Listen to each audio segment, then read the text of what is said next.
Well, lots of great material coming out of the White House Correspondents' Dinner Saturday night. First, SNL writer Colin Jost made a handful of jokes at President Biden's expense. You saw that a moment ago. Despite lauding Joe as a decent man, he even slipped this one in while discussing his grandfather who recently passed.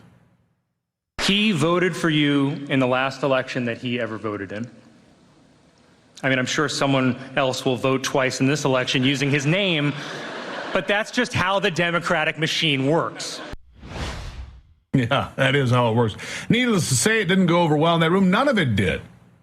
There's some pretty good lines in it. There's a reason the New York Times felt the need to describe his performance as falling flat. Well, yeah, he's in a room of people that don't want to think that's funny, but it's pretty funny. President Biden also took the stage, even going so far as to blatantly giving the media their marching orders. Here it is.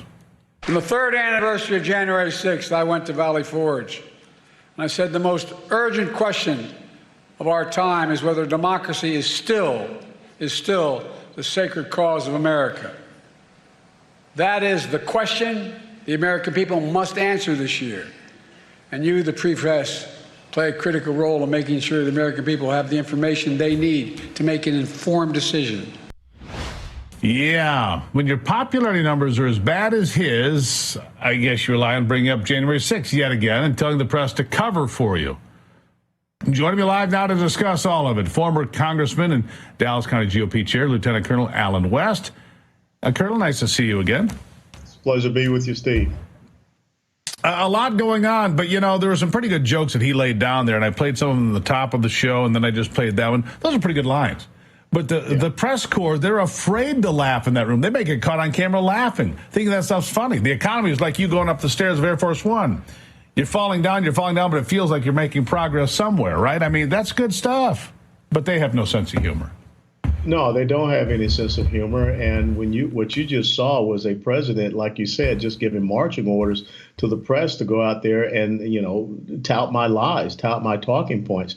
Don't be objective, be subjective. And that is something that I think the American people are realizing. They're rejecting that. You cannot continue to tell people lie after lie and think that they're going to believe it's truth. Because as you saw on that panel that Mark Halperin was hosting, these people understand what's going on when they go to the grocery store, when they go to the gasoline pump, when they try to buy a home and the interest rates are too high, or they try to buy a new car. They know what it was like 3 to 4 years ago under a different type of economy where we were energy independent. So this is going to be very hard. And I think that Donald Trump needs to understand a saying by Napoleon: never interfere with his enemy when you're with your enemy when they're destroying themselves. Right, they're self-destructing there, no question about it. Yeah, look, his polling number from Gallup, 38.7, the worst in 70 years. Worst number ever in 70 years does Joe Biden have. You look at the economy, obviously that is important, but then you look at what's happening at Columbia, UT Austin, USC, the University of Michigan, schools all over America. Spoiled, privileged children are shutting down campuses, threatening people, anti-Semitism on full display, and then they're blocking roads and bridges because they don't have jobs to go to like working Americans. I think this is falling flat across America. I think these protests, Columbia was supposed to clear the campus an hour and 20 minutes ago. They didn't. I think this is terrible for Joe Biden and the Democrats, politically speaking. It's a horrible optic for them. And also remember that these are the kids that he is asking hardworking Americans to relieve their college student loan debt.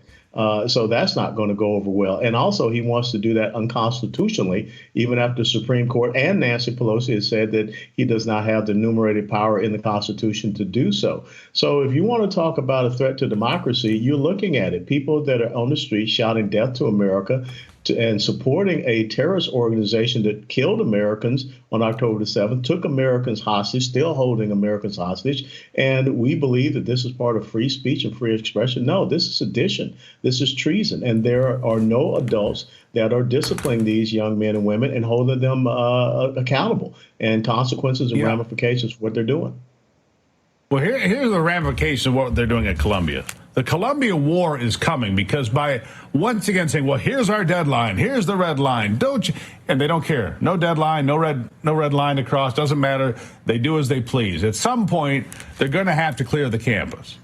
And they are so emboldened out of the students and the people in this encampment, whether they're students or not, they're going to fight back. There's going to be a war for that campus. And this, I believe, Colonel, is a preview of what's going to happen on the streets of Chicago during the Democrat National Convention come August, because this is what they have fostered in America.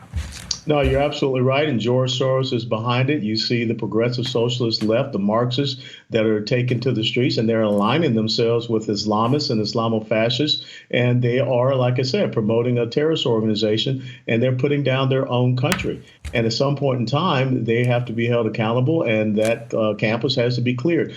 I mean, you're paying $80,000 to go to Columbia University and told you can't go to class. You have to stay at home and take your classes virtually. Come on, give me a break. But yes, it's going to be a horrific DNC convention in Chicago, and I think we all can go back and look at the video and remember 1968.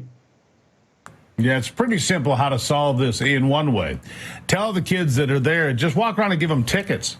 You don't have to arrest them, give them tickets. And if you get ticketed, you lose your tuition. You're off campus. You don't get to complete the school year. You're out.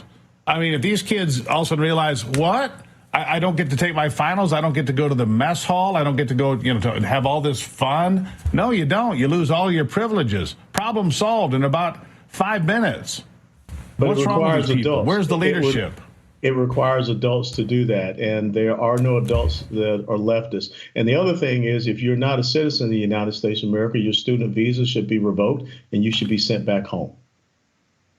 100% agree with that. Say, just, you're gone. You want to conduct yourself this way, you're gone. But the worst part of it, and I'll let you finish with this, the fact that all of these are all young terrorists in training supporting real terrorists in the Middle East. They have been so poorly misled and misguided that they think that people that burned babies and killed 300 people at a music festival are somehow the good guys. I'll give you the last word.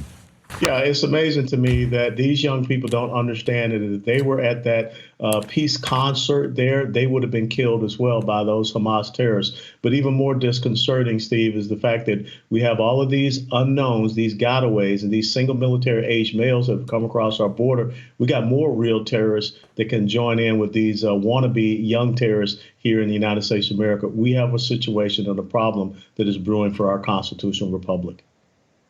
Yeah, big problems because, again, what came over the border, we don't know.